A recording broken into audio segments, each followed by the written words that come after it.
नमस्कार, जय हिंद।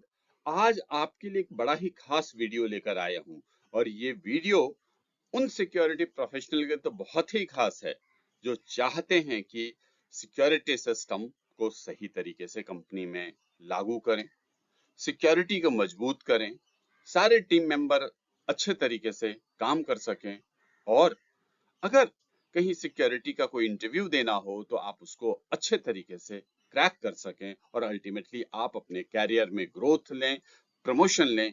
तो इन सब के हिसाब से ये वीडियो आपके लिए बहुत ही खास होने जा रहा है। इस वीडियो में आपको बताऊंगा सिक्योरिटी सर्वे और सिक्योरिटी रिस्क असेसमेंट के बारे में। आप इस वीडियो को शुरू से लेकर आखिरी तक देखें।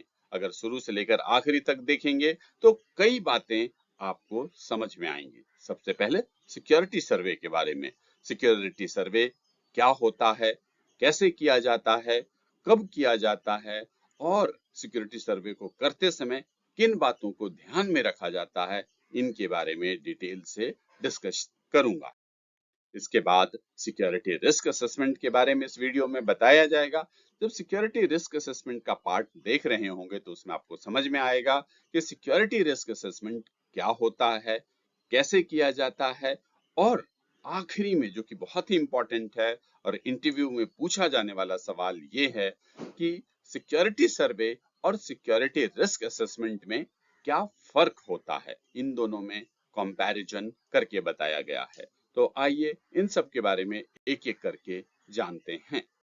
सिक्योरिटी सर्वे और सिक्योरिटी रिस्क असेसमेंट ये दोनों ही सिक्योरिटी प्रोसेस के बहुत ही खास हिस्से हैं, पर इनकी करने के तरीके, सिक्योरिटी सर्वे कैसे किया जाता है और सिक्योरिटी रिस्क असेसमेंट कैसे किया जाता है, ये दोनों ही अलग है।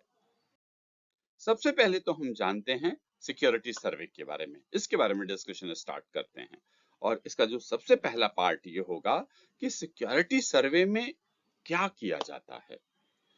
सिक्योरिटी सर्वे में कुछ खास बातें की जाती है। सबसे पहला ये कि साइट के सारे सिक्योरिटी प्रोसीजर और अरेंजमेंट को ऑब्जर्व किया जाता है, उसको बारीकी से देखा जाता है। आप किसी साइट पर गए और वहां के सारे सिक्योरिटी प्रोसीजर को और जो सिक्योरिटी एक्टिविटीज है उन सबको आप बारीकी से देखते हैं। इन सब में कई क्रिटिकल जो सिक्योरिटी एक्टिविटीज है उसको जरूर शामिल किया जाता है, जैसे कि gate controlling, access control system, material inward outward, security equipment, CCTV, security register, guard deployment, patrolling, visitor management, internal audit system. इन सारी चीजों को सिक्योरिटी सर्वे में शामिल किया जाता है ताकि अच्छे तरीके से समझा जा सके कि क्या स्थिति है। पहला आपने क्या किया कि साइट की अलग अलग एक्टिविटीज को आपने देख लिया। दूसरा फिर क्या करना है सर्वे करते समय कि साइट के जितने भी सिक्योरिटी पॉलिसी हैं, एसओपी हैं, वर्क इंस्ट्रक्शंस हैं, इन सबको भी गौर से बारीकी से देखना चाहिए। एसओपी में जैसे गेट कंट्रोलिंग का, विजिटर मैनेजमेंट का, key management, vehicle checking, material inward outward, CCTV, इन सब के जो एसओपीज हैं जरूर इनको अच्छे से ऑब्जर्व करना चाहिए। फिर तीसरा होता है कि इन सबको आपने एक बार अच्छे से देख लिया। अब देखने के बाद इन सब में जितनी भी कमियां हैं, लगता हो कि जैसे मान लिया गेट कंट्रोलिंग का है, अगर गेट कंट्रोलिंग में सही तरीके से वर्कर की फ्रिस्किंग नहीं हो रही है तो आप उसे ऑब्जर्वेशन में डाल सकते हैं।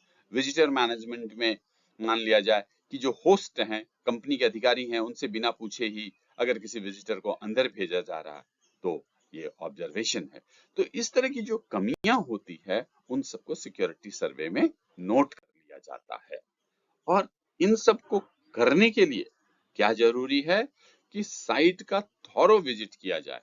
कई बार ऑनलाइन विजिट से ही काम चलाया जाता है, पर सिक्योरिटी सर्वे के लिए अच्छा होता है कि साइट का फिजिकल विजिट किया जाए और सिक्योरिटी के प्रोसेस को अच्छे से बारीकी से ऑब्जर्व किया जाए। साइट विजिट के दौरान कंपनी के स्टाफ और कर्मचारियों से भी बातचीत करनी चाहिए। Security related documents, SOP, work instructions, policies, register, record, इन सब की भी जांच की जाती है। और कई बार जरूरत हो तो सिक्योरिटी रिलेटेड कुछ क्वेश्चनायर भी बना सकते हैं और उस क्वेश्चनायर को सर्कुलेट करके उनका आंसर लेकर भी ऑब्जर्वेशन के लिए डेटा इकट्ठा कर सकते हैं। तो इस तरह से फिजिकल विजिट, लोगों से बातचीत, क्वेश्चनायर, इस तरह के अलग अलग चीजों को मिलाकर सर्वे के लिए पर्याप्त डाटा इकट्ठा किया जाता है। डाटा को इकट्ठा करते समय, खास करके जब आपका क्वेश्चनायर का मैटर हो, तो आप हमेशा ध्यान रखें कि आपके जो क्वेश्चंस है वो सिंपल होने चाहिए, लोगों को समझ में आना चाहिए। या जब आप लोगों से बातचीत कर रहे हो तो कॉम्प्लिकेटेड सवाल नहीं पूछें, सवाल इस तरह से सिंपल तरीके से पूछें कि ताकि सामने वाले को समझ में आ जाए सवाल और उसका जवाब वो बिल्कुल सही तरीके से दे सकें। तो इसलिए सर्वे के लिए डाटा इकट्ठा करते समय इसका ध्यान रखें। अब आपने विजिट भी कर लिया, आपने ऑब्जर्वेशन कर लिया, अब बारी आती है सर्वे रिपोर्ट तैयार करने का। सर्वे रिपोर्ट में केवल ये नहीं करना कि बस कोई कमी दिखी, हमने ऑब्जर्व कर लिया, नोट कर लिया। सर्वे के रिपोर्ट तैयार करते समय कुछ खास बातों का आप जरूर ध्यान रखें। सबसे पहले ये कि सर्वे रिपोर्ट बिल्कुल फैक्ट पर आधारित होना चाहिए। जो आपने ऑब्जर्व किया फिजिकली, जो आपने वहां मौजूद देखा, जिन कमियों को, उनको आप रखें। सर्वे करते समय इंसान के जो अपने प्रेजुडिस हैं, जैसे कई बार ये होता है कि अरे ये इस तरह की कंपनी है, यहाँ तो ऐसा ही होता ही होगा गड़बड़, ऐसा नहीं। मौके पे देखना है, अगर कुछ गड़बड़ी है तभी ऑब्जर्वेशन में रखना है। अपने पर्सनल, अपने जो प्रेजुडिस है, पूर्वाग्रह है, उसको सर्वे रिपोर्ट में नहीं आने देना है। रिपोर्ट साफ सुथरे तरीके से लिखा जाना चाहिए, क्योंकि ये सर्वे रिपोर्ट सिर्फ हम खुद के लिए नहीं बनाते, बल्कि मैनेजमेंट के लिए बनाते हैं। मैनेजमेंट उसको अच्छे से देख के समझे, तो इसलिए साफ सुथरे हैंड राइटिंग में लिखी जानी चाहिए। और रिपोर्ट इस तरह से लिखी जानी चाहिए कि रिपोर्ट को अधिकारी पढ़कर साइट के मौजूदा हालात को सही से समझ सके और उसमें एक्शनेबल पॉइंट्स होने चाहिए। मैनेजमेंट को ये समझ में आना चाहिए क्लियर कट तरीके से कि इसमें ये कमी है और इसमें ये कार्रवाई होने की जरूरत है, यानी कि रिपोर्ट एक्शनेबल होना चाहिए। तो ये जो कुछ पॉइंट्स को ध्यान में रखते हुए सर्वे रिपोर्ट तैयार किया जाता है। अब बारी है सिक्योरिटी रिस्क असेसमेंट का। अभी तक हमने सिक्योरिटी सर्वे के बारे में समझ लिया, अब समझते हैं सिक्योरिटी रिस्क असेसमेंट को। सिक्योरिटी रिस्क असेसमेंट एक ज्यादा एनालिटिकल प्रोसीजर है। इसमें क्या होता है, इसमें जो पोटेंशियल थ्रेट्स है, जो संभावित खतरे हैं और जो कमजोरियां हैं, उन सब का आकलन किया जाता है और आकलन करके उनका किस तरह के सिक्योरिटी पे असर पड़ेगा, उस असर का भी अनुमान लगाया जाता है। जैसे मान लिया जाए कि भाई कोई साइट है, साइट पर आपने देखा कि भाई वहां पर तो प्रोजेक्ट फेज है और बाउंड्री वॉल नहीं है, तो उससे आपको अंदाजा क्या लगा कि यहाँ पर आसपास के गांव के लोग अंदर घुस सकते हैं, बड़ी चोरी कर सकते हैं। तो आपने क्या किया कि पूरी चीजों को देखा, विश्लेषण किया और समझा कि क्या क्या थ्रेट्स हैं, क्या क्या कमजोरियां हैं, उनका आकलन किया और उसके आधार पर आपने ये अंदाजा लगाया कि इसका क्या इम्पैक्ट पड़ सकता है सिक्योरिटी के हिसाब से, सिक्योरिटी के हिसाब से किस तरह के खतरे हो जाएंगे। अब थोड़ा इसको डिटेल से समझते हैं। सिक्योरिटी रिस्क असेसमेंट के मकसद क्या होता है, इसका उद्देश्य क्या होता है। सबसे पहला मकसद ये होता है कि कौन से खतरे हैं उनकी पहचान करना, जैसे किसी भी साइट पर चोरी का, फायर का, डेटा लीक का या कोई सैबोटाज का, अंदरूनी धोखाधड़ी, ये सारी जो पॉसिबिलिटीज हैं, इन जो खतरे हैं, इनकी पहचान की जाती है कि भाई इस साइट पर किस तरह के खतरे हैं। दूसरा, इन खतरों से कंपनी पर क्या असर पड़ेगा, कंपनी पर, कंपनी की प्रॉपर्टी पर, कंपनी के एम्प्लॉय पर क्या असर पड़ेगा, इसकी पहचान की जाती है। इसमें किस तरह के फाइनेंशियल नुकसान हो सकते हैं, क्या प्रोडक्शन रुक सकता है, कोई लीगल कंप्लायंस का प्रॉब्लम हो सकता है, इन सब को आइडेंटिफाई किया जाता है। फिर तीसरा क्या इसका मकसद होता है कि इस तरह के जो रिस्क होते हैं, रिस्क की को कम करने के लिए प्रायोरिटी बनाया जाता है। यानी कि जब आपने सिक्योरिटी रिस्क असेसमेंट कर रहे हैं तो कई तरह के खतरे दिखते हैं, फिर खतरों का ग्रेडेशन किया जाता है ताकि ये पता चल सके कि कौन खतरा ज्यादा है। तो अगर जो चीजें की खतरा ज्यादा है, जिसकी संभावना ज्यादा है, तो उस पर मैनेजमेंट ज्यादा तेजी से कार्रवाई करती है। अब आते हैं कि सिक्योरिटी रिस्क असेसमेंट का प्रोसेस। अभी हमने समझा कि भाई सिक्योरिटी रिस्क असेसमेंट का मकसद क्या है। अब सिक्योरिटी रिस्क असेसमेंट कैसे किया जाता है उसको समझते हैं, उसके स्टेप्स समझते हैं। तो इसका जो सबसे पहला स्टेप्स ये है कि थ्रेट आइडेंटिफिकेशन, यानी कि किसी भी कंपनी या किसी भी साइट पर क्या क्या खतरे हैं उनकी पहचान करना। दूसरा कि क्या वल्नरेबिलिटी है, किस किस तरह की कमजोरियां हैं, उन सब का स्टडी किया जाता है।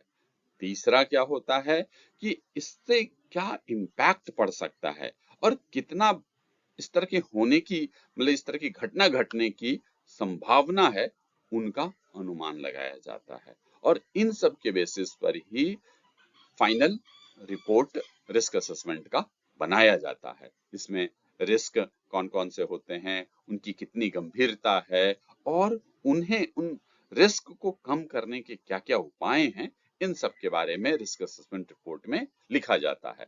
तो रिस्क असेसमेंट का फर्स्ट स्टेप्स होता है, पहले रिस्क की पहचान करो, फिर उससे क्या क्या सिक्योरिटी ब्रीचेज हो सकते हैं, फिर सिक्योरिटी ब्रीचेज के क्या इम्पैक्ट हो सकते हैं, उसकी कितनी होने की संभावना है, इसका अनुमान लगाया जाता है। और उसके बाद अनुमान लगाने के बाद क्या क्या सिक्योरिटी के उपाय हैं उसके बारे में बताया जाता है। इन सारी बातों को कॉलम वाइज करके रिस्क असेसमेंट में रखा जाता है। यहीं पर बता दूं कि सिक्योरिटी रिस्क असेसमेंट पर मैंने अलग से भी वीडियो बना रखा है, उसका लिंक डिस्क्रिप्शन में दूंगा। अब आते हैं अगले पार्ट पर। ये बहुत ही इंपॉर्टेंट है इंटरव्यू के हिसाब से।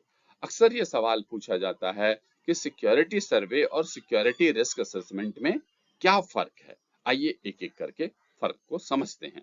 सबसे पहला फर्क ये है कि सिक्योरिटी सर्वे का जो फोकस एरिया है, सिक्योरिटी रिस्क असेसमेंट के फोकस एरिया से अलग है। सिक्योरिटी सर्वे का फोकस ये होता है कि जो किसी भी साइट पर आप विजिट किए, तो उस साइट पर सिक्योरिटी के हिसाब से क्या कमियां हैं उनको ऑब्जर्व करना। जबकि सिक्योरिटी रिस्क असेसमेंट में क्या होता है कि किस तरह के पोटेंशियल थ्रेट्स हैं और उनका किस तरह का इम्पैक्ट पड़ सकता है उसकी पहचान करना। इसको एक उदाहरण से समझते हैं। जैसे मान लिया जाए कि आप एक किसी कंपनी में गए और आपने वहां लेबर गेट पे गए और आपने देखा क्या कि लेबर गेट पे HHMD का इस्तेमाल नहीं किया जा रहा है बॉडी फ्रिस्किंग के लिए। तो ये हो गया सिक्योरिटी सर्वे का पॉइंट कि भाई यहाँ के सिक्योरिटी में ये कमी है कि प्रॉपर तरीके से फ्रिस्किंग नहीं होना। अब रिस्क असेसमेंट में क्या होगा, रिस्क असेसमेंट में ये होगा कि चूंकि बॉडी फ्रिस्किंग नहीं हो रहा है, तो इससे कंपनी का माल बाहर जा सकता है और कितना ज्यादा जा सकता है इसका भी उसमें रिस्क असेसमेंट में एनालिसिस किया जाता है। अब दूसरे अंतर पे आते हैं। सिक्योरिटी सर्वे का फोकस होता है ऑब्जर्व करना, देखना चीजों को और उसके आधार पर डेटा इकट्ठा करना। जबकि रिस्क असेसमेंट का लक्ष्य होता है कि एनालिसिस करना और अंदाजा लगाना कि किस तरह के खतरे हो सकते हैं और उनका प्रभाव कितना हो सकता है। तीसरी बात, आउटपुट को लेके सर्वे रिपोर्ट में कमियां और सुधार के सुझाव होते हैं। रिस्क रिपोर्ट में खतरों की प्राथमिकता और उनके उपाय पर फोकस होता है, यानी कि खतरे बहुत सारे होते हैं, कौन से खतरे ज्यादा हैं और उनके क्या उपाय हैं, इस पर सिक्योरिटी रिस्क असेसमेंट में फोकस होता है। आगे चलते हैं। उपयोग के हिसाब से सिक्योरिटी सर्वे का उपयोग होता है वर्तमान स्थिति को समझने के लिए। जैसे मान लिया जाए कि आप किसी साइट पर आपका डिप्लॉयमेंट होता है, आप वहां ट्रांसफर होके जाते हैं, नई नौकरी ज्वाइन करते हैं, तो सबसे पहले आपकी क्या जिम्मेवारी बनती है कि सर्वे करें पूरे साइट का, ताकि वहां का जो मौजूदा हालात है वो आपको समझ में आ जाए। फिर आगे चलकर सिक्योरिटी रिस्क असेसमेंट करना है कि भविष्य की जो आप सुरक्षा नीति बनाना चाह रहे हैं उसको उसके उसका अंदाजा कैसे लगेगा, सिक्योरिटी रिस्क असेसमेंट से। समय की बात करें, ज्वाइनिंग जब करते हैं तो उसके शुरुआती दिनों में आप सर्वे करें और जब थोड़ा समय निकल जाए, महीना 2 महीना साइट पे निकल जाए, फिर आप थॉरो सिक्योरिटी रिस्क असेसमेंट करें। तो इस तरह से आपने समझा कि सिक्योरिटी सर्वे और सिक्योरिटी रिस्क असेसमेंट में क्या अंतर है। कुल मिलाकर यही कहूंगा कि सिक्योरिटी सर्वे जो है मौजूदा हालात को समझने पर फोकस करता है और सिक्योरिटी रिस्क असेसमेंट भविष्य में होने वाले खतरे और उनके प्रभाव पर फोकस करता है। यहाँ खास बात यह है कि इन दोनों को बिल्कुल अलग ना करके देखें। ये दोनों एक दूसरे के पूरक हैं। यानी कि पहले सर्वे करें, फिर उसके आधार पर रिस्क असेसमेंट करें। तो इस तरह से आप अपनी साइट की सिक्योरिटी बेहतर तरीके से कर सकते हैं। मैनेजमेंट को भी ये लगेगा कि आपने बड़े साइंटिफिक तरीके से अपनी साइट की सिक्योरिटी अरेंजमेंट किया है। मुझे उम्मीद है कि ये सिक्योरिटी सर्वे और सिक्योरिटी रिस्क असेसमेंट का वीडियो आपको अच्छा लगा होगा। अगर ये अच्छा लगा है तो आप इस चैनल को सब्सक्राइब करें, लाइक करें, शेयर करें, कमेंट करना ना भूलें। जय हिंद।